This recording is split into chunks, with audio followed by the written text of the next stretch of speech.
This channel does not promote any violence, harmful, or illegal activities. All content provided by this channel is meant for an educational and information purpose only. College street থেকে central avenue, Dharmatala থেকে গোলপার্ক, রামনবমীর hoarding এ চেয়েছে মহানগর। মা রামনবমী থেকে হনুমান জয়ন্তী 150টি মিছিলে পা মেলাবে 25টি হিন্দুত্ববাদী সংগঠন। হোর্ডিং এ রামের পাশে রয়েছে নরেন্দ্র মোদী এবং শুভেন্দু অধিকারীর ছবি। তাহলে কি রামকেই ভরসা করে চলতে চাইছে পদ্ম শিবির? রাজনীতির রঙে রাঙাতে চাইছে ধর্মকে? রামনবমী এখন বিজেপির মূল হাতিয়ার।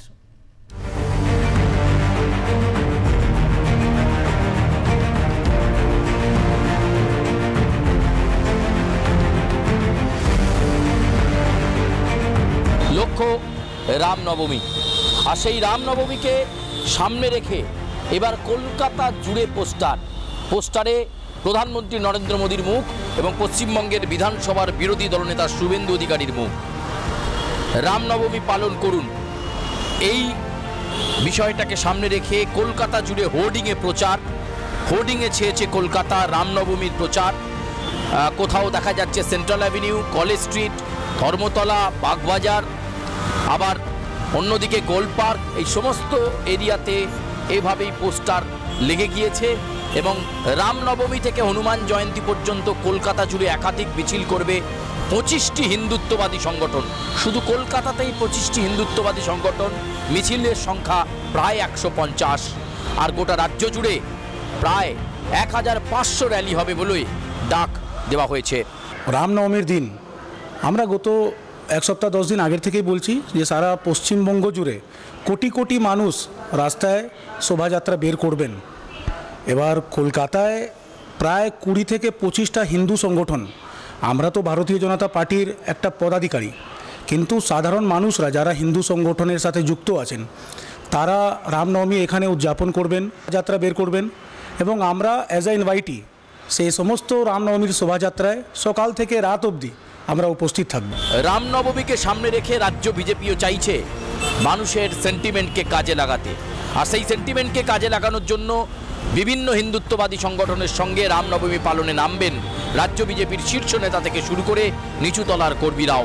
উত্তর কলকাতা জেলায় আমি একটা বড় আকারে হনুমান জয়ন্তীর একটা বড় শোভাযাত্রা বের করছি। সেটা হনুমান মন্দির কলেজ স্ট্রিট বাটা থেকে শুরু হবে, আর সেটা বিবেকানন্দের থেকে স্বামী বিবেকানন্দের বাড়ি হয়ে শ্যামপুকুর বিধানসভায় গিয়ে শেষ হবে।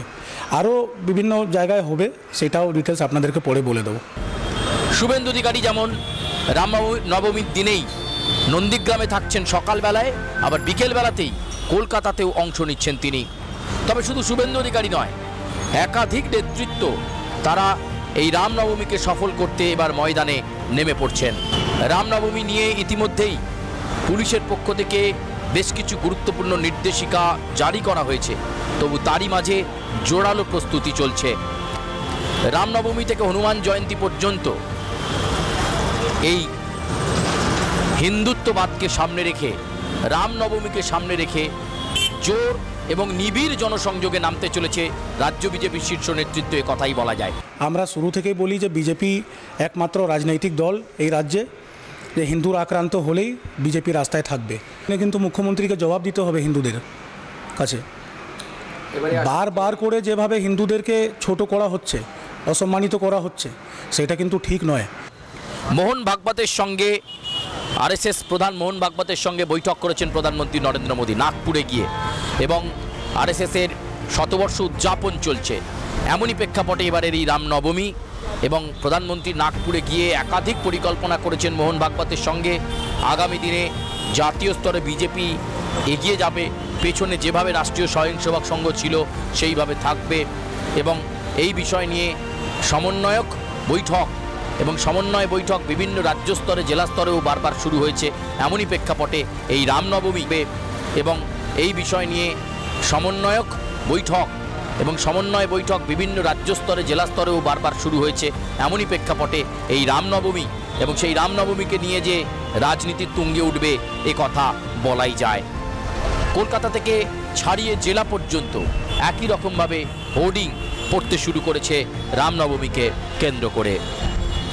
ক্যামেরায় উৎসর সঙ্গে সুচারু, আর প্লাস নিউজ, কলকাতা।